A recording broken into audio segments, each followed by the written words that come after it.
this GeForce GTX 1050 Ti. Graphics card has a single fan which says GeForce GTX 1050 Ti. That's what I like about palette, is that on the fan.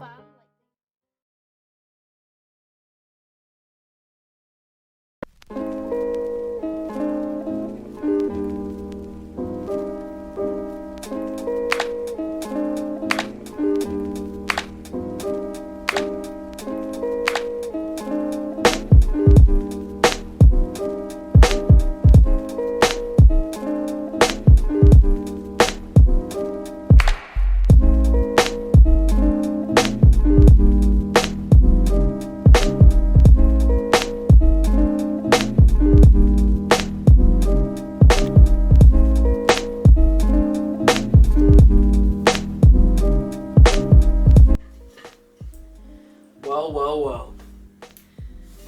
So 3 years ago, I unboxed my first ever graphics card, GTX 1050 Ti. It was a great graphics card, I loved it, but I've stepped up and I now own, well, the current flagship of Nvidia.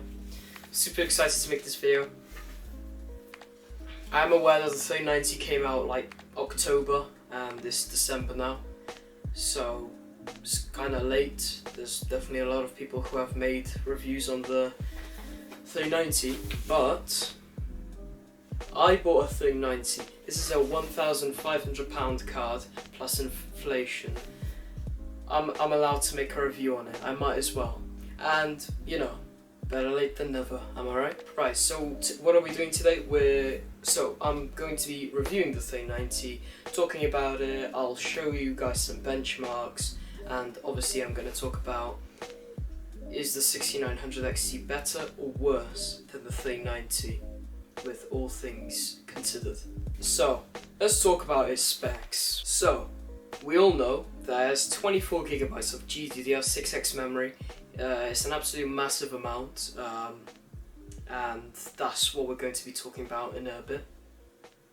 So it has 10,496 CUDA cores, which is a lot. My 1050 Ti had 768 CUDA cores. Quite an increase. Boost clock of 1.7 GHz, memory burst 384 bits, memory bandwidth 396 gigabits per second, tensor cores 328. It's got SLI still for some reason. Great card. And it comes in at a price of around $1,500. So the EVGA 3090 for the Win 3 Ultra something, I don't know, it's the best model by EVGA. I managed to get this for £1,650 I think, from scan.co.uk. They just appeared.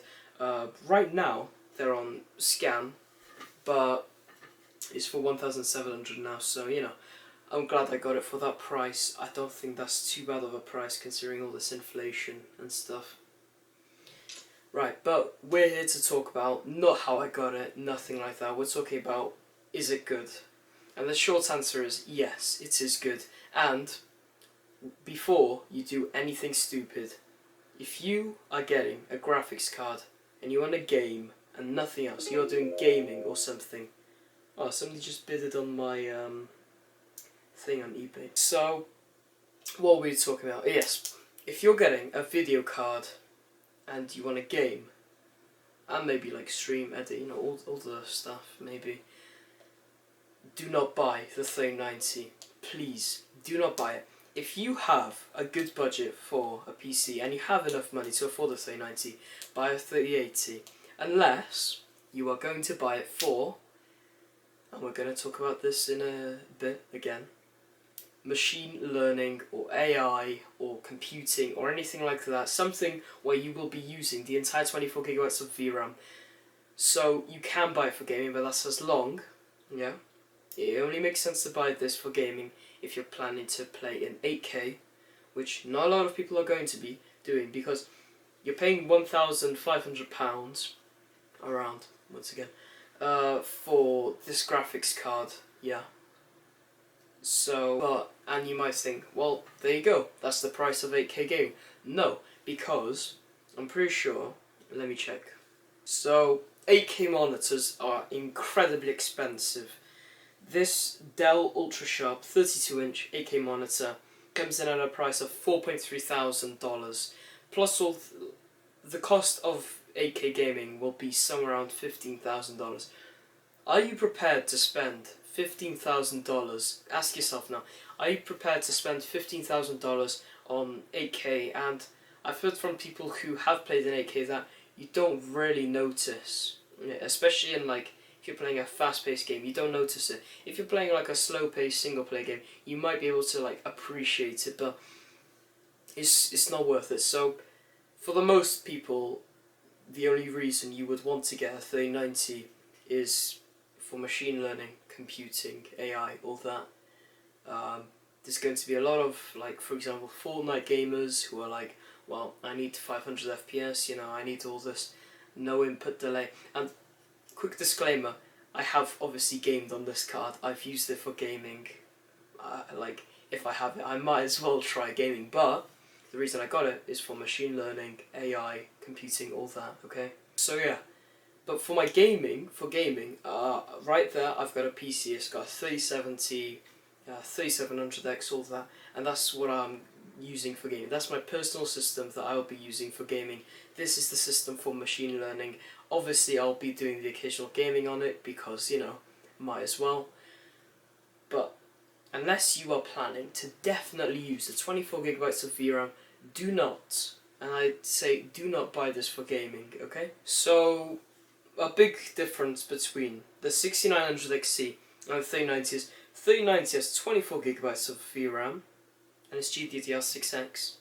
The 6900XT only has 16GB and it's standard GDDR6, no X on it, just like the 3070, which I have over there.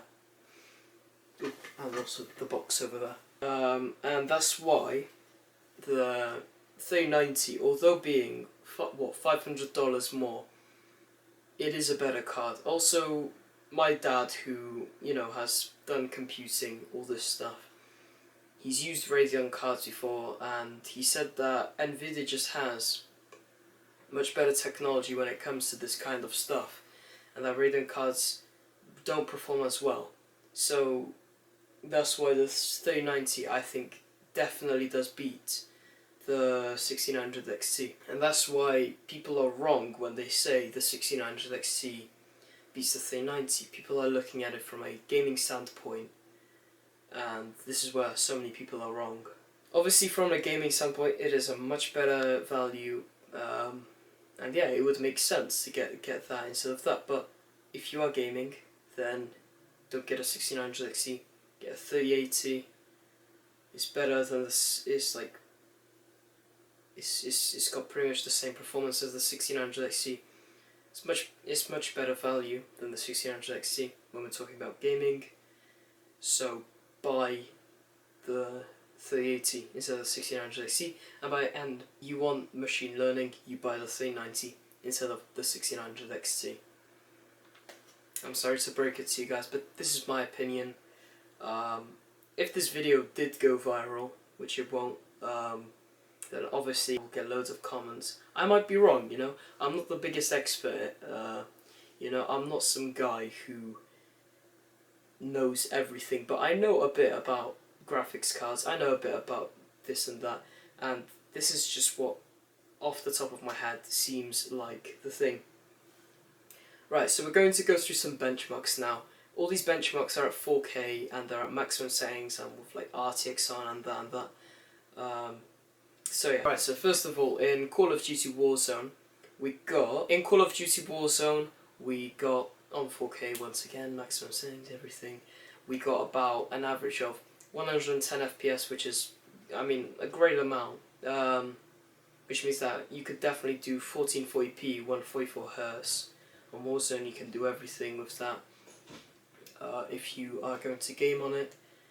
On Microsoft Flight Simulator, which is a very demanding game, we got about 63 FPS on average, which once again is a great amount considering it's 4K and it's such a graphically demanding game. It's absolutely insane what this card can perform.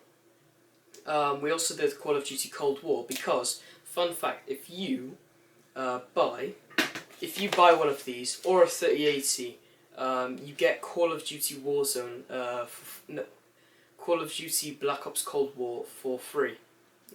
And this offer is until like beginning of January, so buy these quick if you want to get it for free.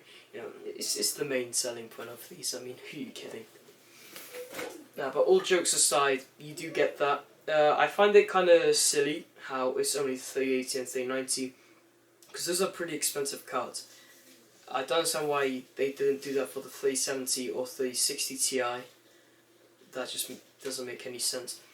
In the 20 series, you got Call of Duty Modern Warfare if you had any 20 series card, I'm pretty sure. So for them to do this is a little odd, but hey, I got Call of Duty Black Ops Cold War for free. It's great. Anyways, benchmarks for Cold War. We have, so in Call of Duty Cold War, in 4K max settings, we got an average of about 100 FPS again on Call of Duty Cold War. And we did test it in 1080p, and we got about like close to 300 FPS on average, about like 289 I'm pretty sure. So yeah, which is a crazy amount. One thing that we noticed is, first of all, we were getting really bad FPS, like literally the same as the 3070 was getting.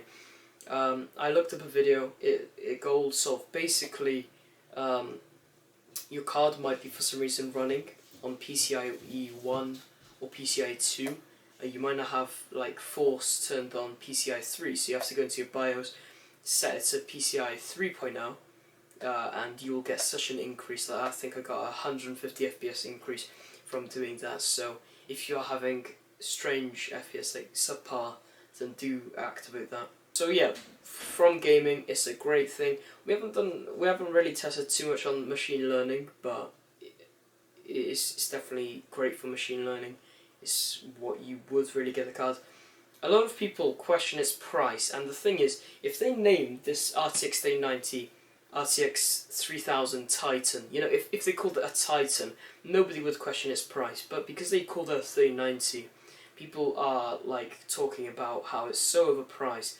So it's kind of interesting how, like, if they named it Titan, nobody would question the price, I think, and there wouldn't be too much controversy on that. Final notes I want to say is the 3090 is a big card, so especially, well, at least this model, I'm pretty sure, like, you know, there are water cooling solutions and they have small PCBs and stuff, but you know, for the normal ones with just the fans and everything, with the air cooling, these cards are really big, and you will need quite a large case.